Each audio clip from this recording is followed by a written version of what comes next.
What up, YouTube? You already know Big Lou tapping back in. What but it do with Big Lou and MZR2? Baby. Baya. So check it out. Um, those of you guys know who that is on the thumbnail. Cool. Most people probably won't know who at least one of those guys are, if not both. Um, so the guy on the left with the big whip mustache, big handlebar mustache, that is old school pro wrestler who went by the name of Dutch Mantel or Dirty Dutch. In Puerto Rico, he was known as Sucio Dutch Mantel, which Sucio means dirt, dirty, dirt or dirty in Spanish, right? Uh, he's been involved with the wrestling business for many years on so many different aspects and positions, right? But when he was in the WWF, he was known by two different names. Now, when he made it to the WWF, I think one time he was there, it was WWF still. The second time, his second go around, it was WWE. By that time, both times I wasn't involved with watching wrestling anymore. I stopped watching around 91 ish, 92, and then I got caught up watching the NWO and WCW for that year and a half stretch. I want to say I stopped watching it sometime in 97. Um, and only watched WCW on Monday Nitro. That was it. Um, so that, like I said, he's known as Dirty Dutch Mantel, uh, and his WWF names were uh, Uncle Zeb, and then the other name was Zebkiah Coulter. Um, all I know about that character was he was a manager at that time. I think both times he was a manager. The second time, that's when they used to come and say, and we the people, and they used to get a pretty big pop by the fans, like probably half the fans. It was more of like a Republican type stance where he would talk shit about immigrants, stuff like that, which pretty much is how our country is now. Half is more on the right, moderate to more to right to extreme right, and then the rest is more moderate to the left, extreme left. Uh, you know, on both sides of the aisle, and from moderate to extreme, both left and right, whatever. Um, but Dutch Mantel has been. I remember him from the 80s in Jim Crockett promotion. About 86, 87 ish. I think it was around, yeah, about 86, 87. Before they sold to Ted Turner, Jim Crockett Promotions. Um, but originally at that time, I didn't even know the difference. I thought it was when people would ask me or I talk about it, I would say NWA. I watch NWA, but that was only half the truth. The truth was it was actually Jim Crockett Promotions. They used to come on TBS back then, and they were up under the NWA banner, like so many other promotions and territories across the United States. But the difference between Jim Crockett Promotions was Jim Crockett Jr., who took over for his dad, as well as his brother David. And he had a couple brothers and the sister. They took over after their dad died. Was that they had all the main champions at their promotion. So they had Ric Flair, the NWA champion. Um, they had the United States heavyweight champion, which was during the time when I was growing up. It got passed around a little bit, but it was Barry Windham had it, Lex Luger had it, Nikita Koloff had it, Magnum TA had it. Um, and then they had the television champion, which had bounced around a little bit too. Tully Blanchard had it, Arn Anderson had it, Dusty Rhodes had it, Mike Rotunda had it. I think Sting had it too for a bit there. So they had those were the three main singles titles, and then they had the NWA World Tag Team titles, which the Road Warriors had it, the Rock and Roll Express had it, the Midnight Express had it, and also Manny Fernandez, the Raging Bull, and Rick Rude before he went to WWF. They had the titles too. Then they also had the United States Tag Team titles, right? And different teams had that. Midnight Express, at one point, Midnight Express had both titles, both the tag team NWA Tag Team titles and the NWA United States Tag Team titles. The Fantastics had him. I even think Nikita and Ivan Koloff had him at one point. I think, if I remember correctly. So anyway, Jim Crockett Promotion had all the main titles, and all the other promotions under the NWA banner had their own champions, right? Which was just that regional promotion. So, like for example, you had the Florida Heavyweight Champion, you had the Georgia Heavyweight Champion, you had the Texas Heavyweight Champion, you had the Mid America Heavyweight Champion. You know what I'm saying? You had uh the Portland, you know what I'm saying, the PNW, or what was it called? Pacific Northwest. PNW was the Owens in Oregon. So they all had their own titles. You know what I'm saying? And usually, if Ric Flair was a champion, or Harley Race was the champion, or one of the Funks was the champion, or Jack Briscoe was the champion, they would travel around and wrestle their champions. You know what I'm saying? And usually it would be a disqualification or something. So, anyways, I said all that just to give a little background on the territories, right? Excuse me. So Dutch Mantel, uh, he made it, I want to say, big, more big, and became well known during his Memphis run, which was with Jerry Lawler, Jerry Jarrett, uh, Jimmy Hart, Jimmy the Mouth of the South Hart. That's where Andy Kaufman came. Andy Kaufman, the actor from Taxi, he came in there and had a storyline with Jerry Lawler. Eddie Gilbert was there first before he broke out. Many big name wrestlers came through Memphis, and Memphis was well known for their storytelling. Right? They would have a story. It would go on sometimes 2-3 months. Some storylines were even longer. Right? So, anyways, that's where Dutch Mantel first hit. Became big. This is the early '80s too, but he started wrestling, I think, in 1970. He's currently like 74, 75 years old. When first time I ever seen him wasn't, like I said, during Jim Crockett Promotion, when I used to watch it when I used to go visit my dad. I used to watch AWA, which came on ESPN, and then I'd watch Jim Crockett Promotions, which came on TBS, the Superstation. And then I would catch WWE, WWF at that time on Saturday night. What they call it? Saturday night main events. It would come on, not every Saturday night. It would come on like maybe every other Saturday night, maybe once a month. I was young at the time, so I don't really remember exactly then. But a lot of times I was over my dad, so I didn't catch. I would catch those when I didn't go with them on the weekend. But I would catch the Monday show that was on. I can't remember what channel that was on. But it was Gorilla Monsoon and Bobby the Brain Heenan, and they used to go over matches that were TV. House shows. So it was ones that weren't recorded, that didn't come on TV. They were recorded, but they didn't come on TV, and they would show matches off that. And then a lot of times they'd have in-house guests, right? Where that's where the I guess Terry Taylor, the Red Rooster, broke away from Bobby Heenan. Bobby Heenan went and got the Brooklyn Brawler. Brooklyn Brawler showed up in the studio and beat up Terry Taylor all through the studio. So, but not so. So I'm gonna get into this. So Dutch Mantel, like I said, he wrestled in Georgia. He wrestled in the Carolinas, Mid Atlantic. He wrestled in Georgia. He wrestled in Florida. He wrestled in a little bit in Texas, I think he said, where he ended up taking off from Gary Hart, and then Memphis, and then he wrestled also for the Fullers, which was originally Southeast Championship Wrestling, I think it was called, and then they were out of Knoxville in like Alabama, and then I think part of Florida too, and then they ended up changing their name to CWF, and Jerry Jarrett and Jerry Lawler were CWA, right? And so he wrestled for them too.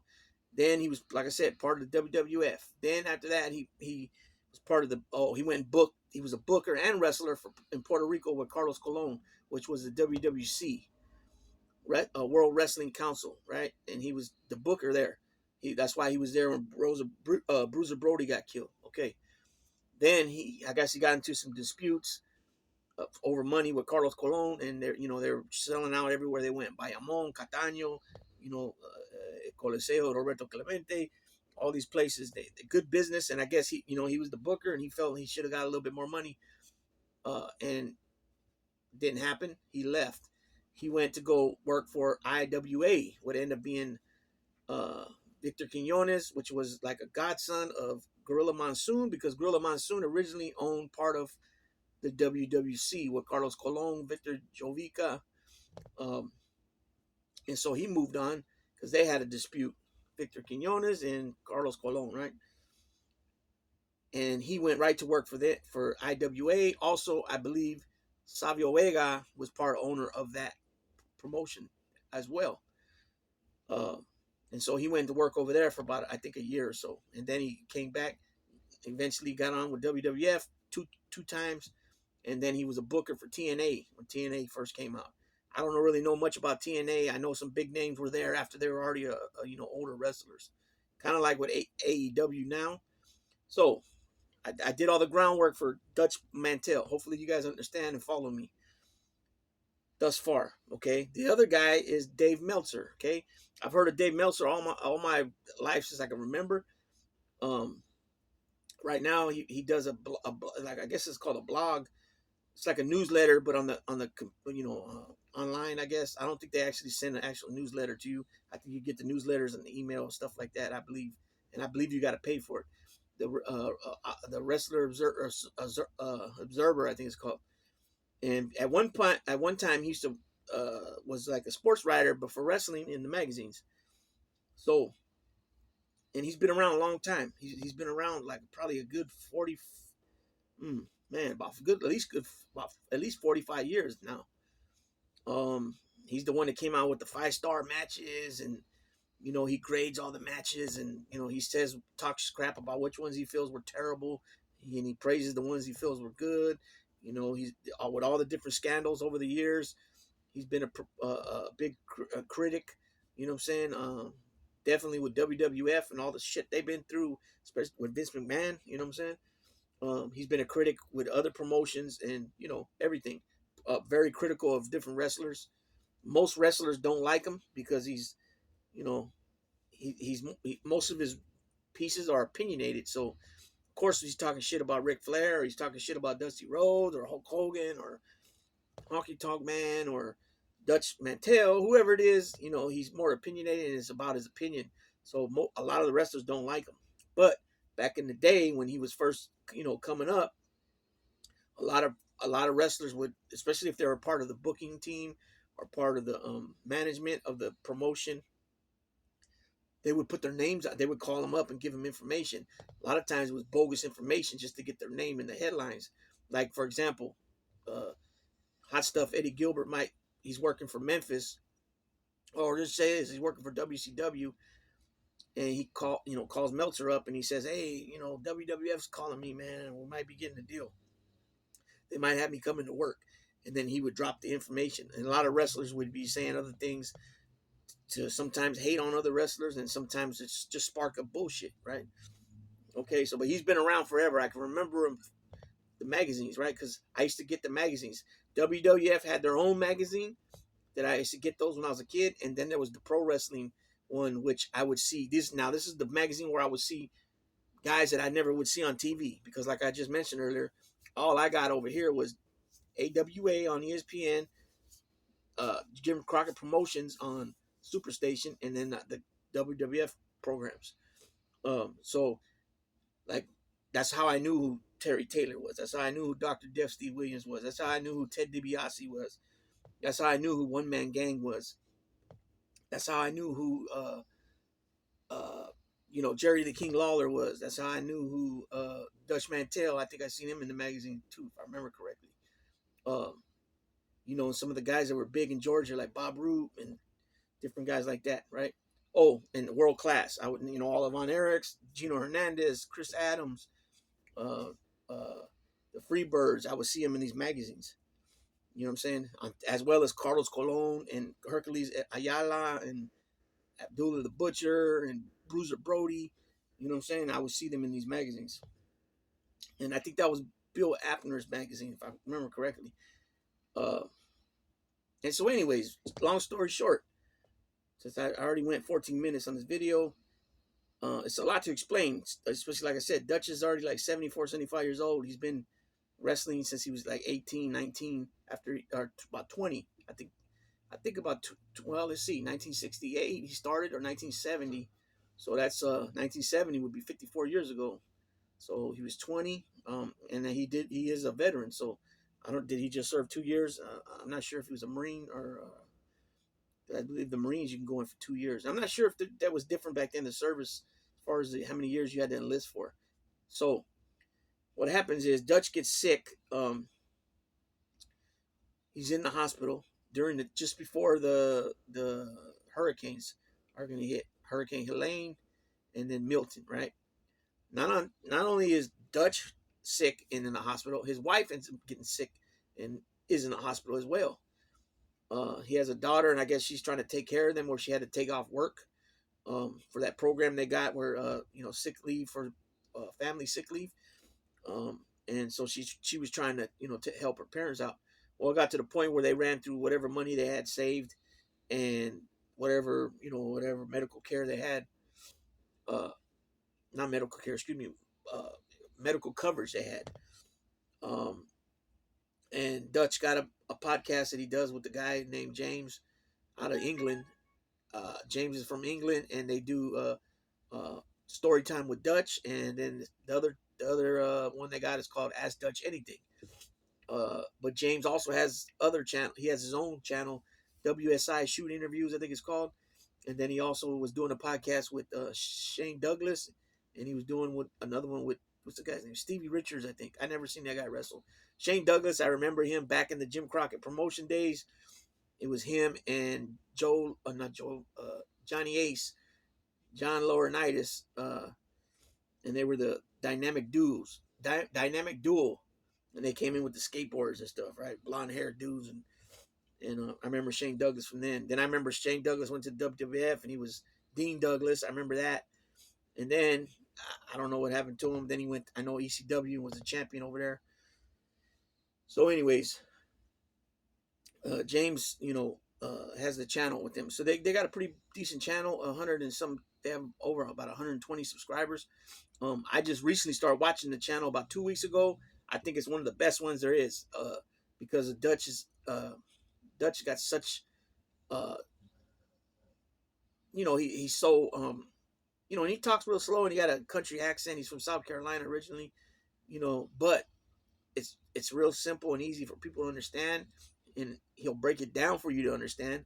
Like I said, he's had so many different positions in the wrestling, in his career of wrestling, that other than him being one of the top wigs as far as like in the product, I don't even know what to call it, because production, if you're the booker, you're part of production, you're doing the storylines, right? So he's got a vast knowledge of the wrestling business, right? And then so what happened was his daughter and he didn't want to do it. He didn't want her to do it, and she put out a GoFundMe page, and he said the goal I think was she put 50,000, but he was like he thought in his head he was just going to get 10 or 5 or 10,000.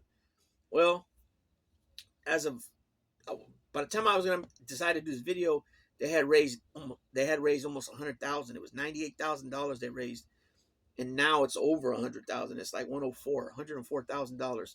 His wife is still in the hospital. He is out now, but she just had a pretty major surgery, and he came down with three things that were pretty bad, right? And anyways, so the storyline, the punchline to this, as far as, is that Dave Meltzer comes out with well, let me tell a little bit more. So if you guys are not aware, there's a wrestling organization called AEW, All Elite Wrestling, and the kid Tony, he's a young dude, Tony Khan, owns it. Now his dad owns, I don't know if he's the majority owner, like just outright owner, or if he's the majority owner of the Jacksonville Jaguars, right? So Tony is a billionaire, and he donated 5,000 to Dutch. Jim Cornette, when he used to carry the tennis racket, he also donated 5,000. Chris Jericho, he donated 1,500. The guy James that does the podcast with Dutch, he gave 1,000. But the number one donor is 5,500 anonymous, and there's many anonymous donors. But they had when they were at about 98,000, they had 1,976 people donate, right? So now that they went up another 4 or 5,000, it's got to be well over 2,000 people that donated, I would imagine, right? So let me just give a little background. So on this podcast, they got two different shows that they do together. One, like I said earlier, is called Ask Dutch Anything, where they just James will ask him a bunch of questions from the viewers and he answers them. The other one they got is Story Time with Dutch, where they'll talk about news that came up with wrestling, right? And they might have one old school wrestler that they talk about, and Dutch will talk about what he knows about him, if he ever met him, how they met, what promotion they were at when they met, and any other things like that, right? So there's been a lot of news in wrestling. A lot of people are getting hired, fired. The stuff with Vince McMahon and all that stuff that's coming out. They'll speak about that stuff, and then he'll speak, and they speak about not only WWF, but they talk about AEW too, right? And so, sometimes it's a critical channel. Sometimes, never just outright attacking people, like calling them names or any of that. It's just more like what they can do to better the channel, the program, the content. Not their channel. I'm talking about WWF or WWE and AEW. And so a lot of times they're critical of Tony Khan and AEW. So I guess they run 3 different shows over there, 3 shows a week, and Tony Khan does all the booking and everything. But there's not really no storyline with the wrestlers. It's just putting 2 wrestlers in the ring, letting them wrestle. And that's not how you get the fans to engage and follow what's going on. Like the story with the bloodline with WWF. This is a story that's been going on 2-3 years, right? And now, there's twists and turns all along the way to keep people intrigued and, what's going to happen next. And so anyways, Meltzer comes on and he posts something on his Observer, Wrestling Observer. And, it's just like, he comes out talking about, first he starts out talking about Dutch Mantell, OG wrestler Dutch Mantell, and his wife had gotten sick, and they were out of money and their medical whatever, and his daughter, boppity bop, and then he goes on to say when Dutch Mantell is so critical of AEW, but basically why would Tony Khan donate to him? Again, like I said, they've never attacked Tony Khan as a person. They're just being critical of the product that they're putting out at that wrestling promotion. He's giving them a lot of ideas what to do. As a matter of fact, Dutch Mantell would be the perfect person to bring in there. I don't really know how Dutch gets around nowadays because I know he had some knee problems and he had a knee operation, and so I'm not sure about that. And they got so many OG wrestlers that are there: Samoa Joe, Chris Jericho, Jake the Snake Roberts is over there. They had Arn Anderson for a while. They had Tully Blanchard for a while over there. They got John Moxley was over there. Dean Ambrose was his name in WWF. They got who else they got over? They got a few other they got Christian and Edge are there. These are all old wrestlers, right? And these guys are in their 50s already. So I don't know if Tony Khan's just not taking heed to what Dutch is putting out as far as advice, but Dave Meltzer thought it was for his position to, I think it's just personally weak ass jabs to take at Dutch Mantell at a time when he's, sick, hurting and vulnerable. Not to mention you're putting his wife's name into it. And what are you even talking about bringing up his wife and his daughter for? Even though they're part of the story, it's not really your place to speak on it, especially in the sense that he's speaking on it.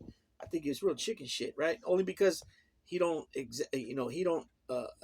agree with him. Now, supposedly the reason why this started was the reason why he blocked Dutch because this guy Meltzer was talking about an event that happened in Memphis 45 years ago, and he said something about the population, how many tickets they sold, and then Dutch corrected him and said, "Nah, man, we sold out," and that was enough for him to get mad at Dutch and block him on I think it was Twitter. So, so yeah, I think it's chicken shit on his part, Dave Meltzer. So let me read this. Let me see if this is So Dave Meltzer has been a key figure in wrestling journalism for decades. Since 1983, he has published and edited the Wrestling Observer newsletter, which was widely regarded as a top source for pro wrestling news. He was heavily featured in the Netflix Mr. McMahon docuseries for a reason. However, in recent years, Meltzer's reporting and sources have faced increased scrutiny, criticism, and controversy, with a few recent missteps putting his credibility in question in a bad way.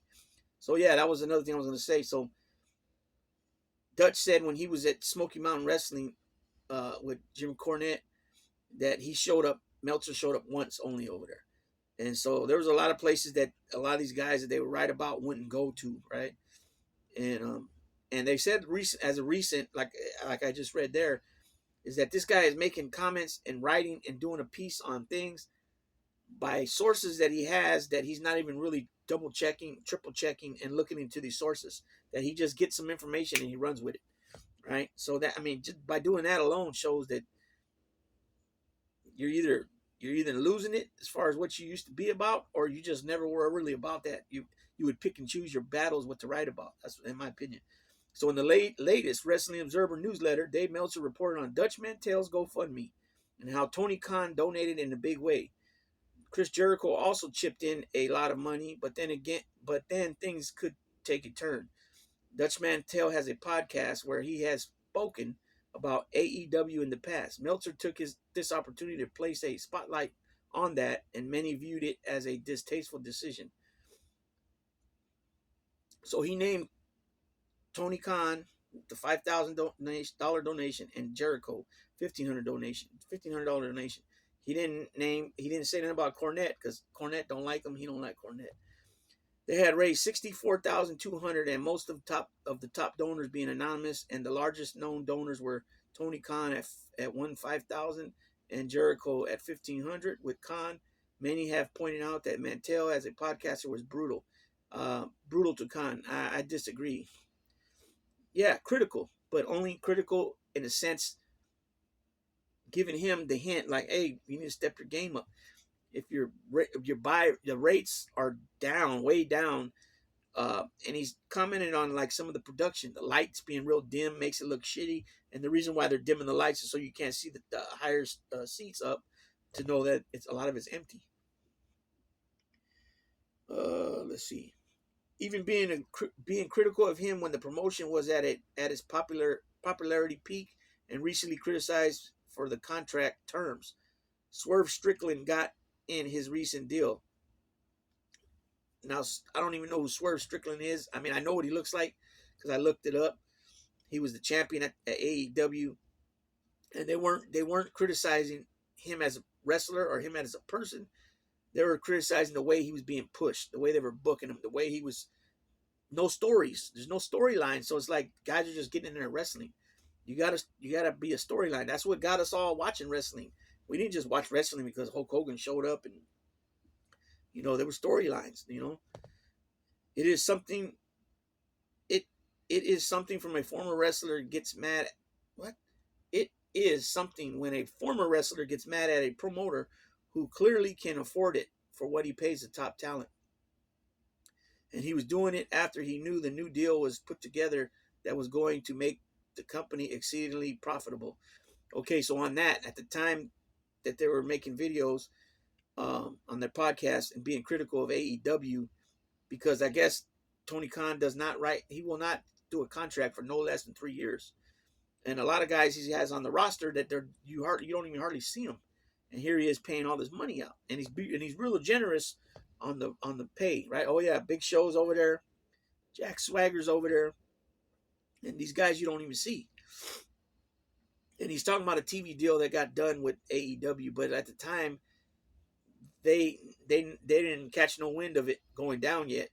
I'm sure if they did, they probably wouldn't have said some things they were saying. But like I said, that news wasn't the people. That news of them signing that contract wasn't known yet. Okay, wrestlers using the old school. He doesn't draw money and not understanding that this isn't a mom and pop week to week business based on live event numbers, but one that in the worst case scenario would generate 250 next year, and that most of that revenue is guaranteed ahead of time. So it sounds funny with Meltzer putting that, it's like he's saying that it doesn't matter that Swerve Strickland can't draw money.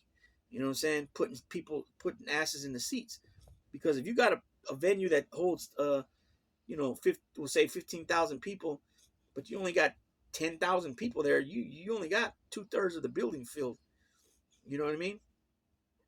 Uh, I don't understand. Yeah, it's kind of weird that he put that. Those comments from Dave Meltzer in the Wrestling Observer newsletter brought a lot of backlash, and he should have, because he's talking about an old man that got sick, old lady that got sick who's still in the hospital. Not to mention that they're in the hospital while the hurricane came and it damaged their house. They said a tree fell into the roof.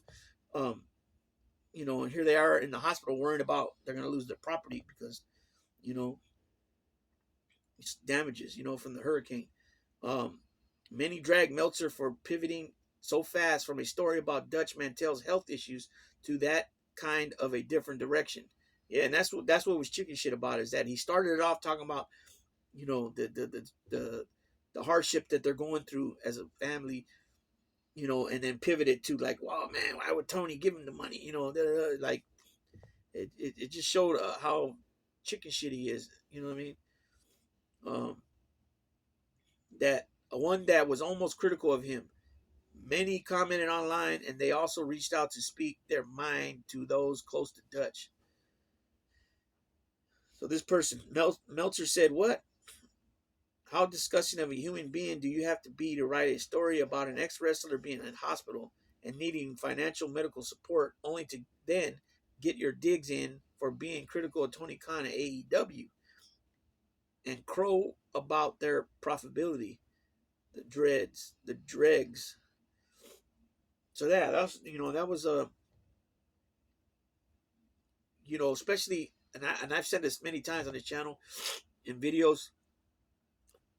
Boxers and pro wrestlers, as well as MMA fighters, do not have a pension plan. There's not you won't get nothing when you retire. You have to use your money wisely, put it to use wisely, buy, stocks, bonds, properties, pay into a portfolio, or put your money in a portfolio and save it for later, and, work it where you get so much a month or stuff like that. So, it's just unfortunately it was a bad time for Dutch and his family. Dutch Mantel's co-host James posted a video response, and he wasn't happy. While James said that it's always fun to see Meltzer tank his credibility in real time, this time he went too far. James went into Dave Meltzer for his sloppy journalism, and he called him out on many different fronts. James also called on Tony Khan to completely distance himself from Dave Meltzer, because at this point, it is only damaging the AEW brand.